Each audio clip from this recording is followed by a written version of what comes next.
They followed the three counselors onto the lawn. Stone paths led up to each of the three small porches. "After you get unpacked, we're all meeting down by Shady Lake," Angie told the kids. "About 20 minutes, okay? Just follow that path, and the lake will be right in front of you. Ready to meet your cabin mates, Ruth Rose?" "Yes," Ruth Rose said. "See you later, guys." She followed Angie into a cabin with a wooden cutout of a fox over the door. "Later," Luke said. He loped next door. Buzzy led Dink and Josh through a door with a moose cut out over it. Inside the cabin, 6 boys were reading and playing board games. A shelf in one corner was overflowing with books and games. Dink counted 4 sets of bunk beds. Near the door was a single bed. Dink assumed that was where Buzzy would sleep. "Yo, guys, listen up," Buzzy yelled. "Come and meet Dink and Josh from Connecticut." 6 boys turned toward Dink and Josh. They smiled and one by one introduced themselves and shook hands. Dink tried to remember the 6 new names and faces. A black-haired boy named Billy Wong. A thin kid with braces called Hunter. Ian and Brendan, twins with blonde hair so light it appeared white. Duke, a tall boy.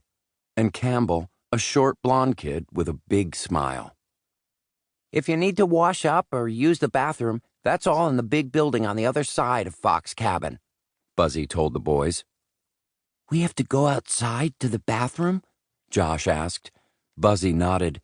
"Yep, the showers are there too," he said. "And don't let the hot water run too long or someone gets a cold shower.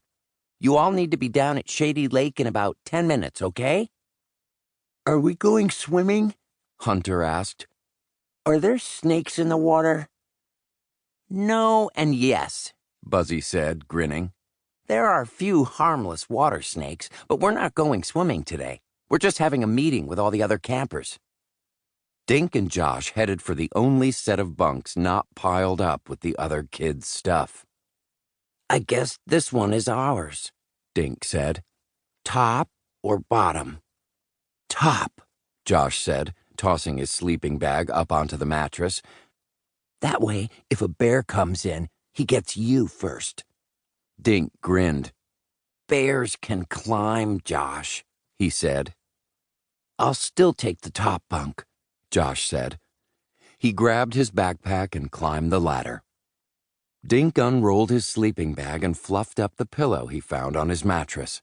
As he emptied his backpack, he glanced out the window just over his bed.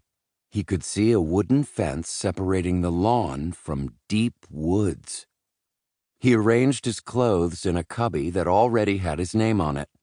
He set his toothbrush and other toilet articles on the windowsill. He brought a couple of books, which he stood next to his toothpaste. The titles were Wild Animals of Vermont and Danny Doone, Boy Detective.